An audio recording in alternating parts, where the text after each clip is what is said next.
अस्सलाम वालेकुम, मैं हूं आपका फार्मासिस्ट डॉक्टर काशिफ शब्बीर और आज मैं आपके लिए लाया हूं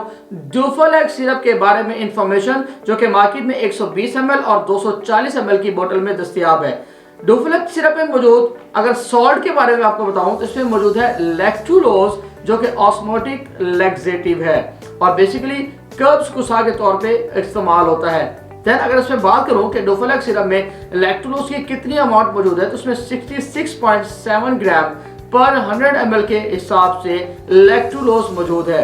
देन अगर डुफोलेक्स सिरप के इस्तेमाल के बारे में बताऊं तो ये बेसिकली कब्ज को दूर करने के लिए इस्तेमाल होता है। इसके साथ साथ हेपेटिक इंसेफेलोपैथी जिसे हम आम लफ्जों में जिगर की बीमारी की वजह से लोगों को जो कोमा हो जाता है उसको ट्रीट करने के लिए भी ये इस्तेमाल होता है मेडिसिन जो है।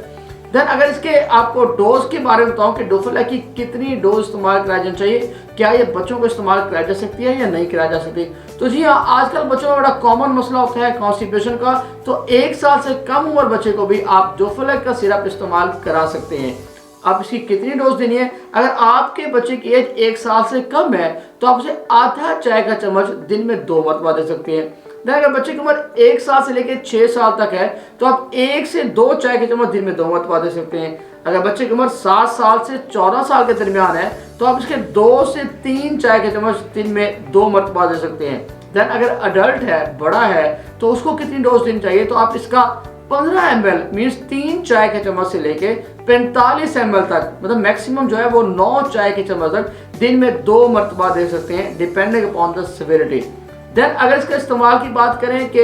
जिगर की वजह से, जिगर की बीमारी की वजह से जो कोमा हो रहा होता है उसमें उससे बचने के लिए या उसके इलाज के लिए इसकी कितनी डोज इस्तेमाल कराई जा सकती है, तो सबसे पहले मैं आपको बताऊं जिगर के वजह से जो कोमा हो रहा होता है उसमें आपने बच्चों को ये मेडिसिन इस्तेमाल नहीं करानी और बड़ों को कितना इस्तेमाल कराना है, इसका 30 ml कम से कम, जिसे हम कहते हैं 6 चाय के चम्मच से लेके मैक्सिमम 45 ml मीन्स 9 चाय के चम्मच दिन में 3 से 4 मरतबा आप दे सकते हैं अगर जिगर की बीमारी की वजह से कोमे का डर है या कोमा हो गया हुआ है।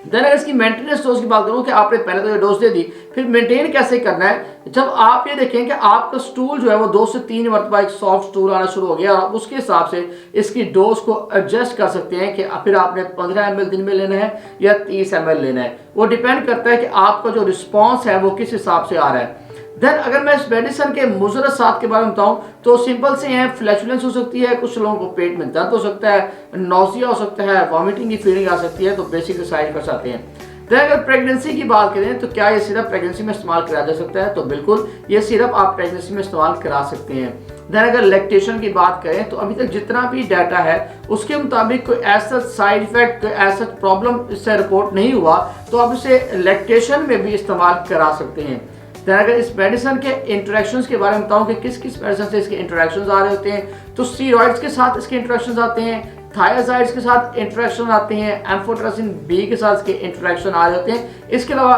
बिसाकोडिल जो है, जो एक और कब्ज की दवा है, उसके साथ भी इसका इंटरेक्शन पॉसिबल है। देन अगर कॉन्ट्राइंडिकेशन की बात करें कि किन किन लोगों को ये नहीं लेना चाहिए, सबसे पहले वो लोग जो कि हाइपर सेंसिटिव हैं लैक्टोलोज से, वो ये ना लें बिल्कुल भी। देन जो जिन लोगों को लैक्टोज इंटॉलरेंस है वो भी ये मेडिसिन ना लें। इसके अलावा आप इस मेडिसिन को इजीली इस्तेमाल करा सकते हैं किसी भी पेशेंट में कब्ज को दूर करने के लिए भी, और उसके साथ साथ जो जिगर की बीमारी की वजह से हेपेटिक इंसेफेलोपैथी जिसे हम कहते हैं, अगर दिमागी कोई मसला हो गया है, कोमा हो गया है या कोमे की अलामत आना शुरू हो गई हैं, तो उसमें भी आप इसकी रिकमेंडेड डोज को इस्तेमाल कर सकते हैं। इसके अलावा भी आप इस सिरप के बारे में कुछ जानना चाहते हैं या किसी और मेडिसिन के बारे में जानना चाहते हैं तो कमेंट सेक्शन में अपने फार्मेसिस्ट से पूछना मत भूलिए। शुक्रिया।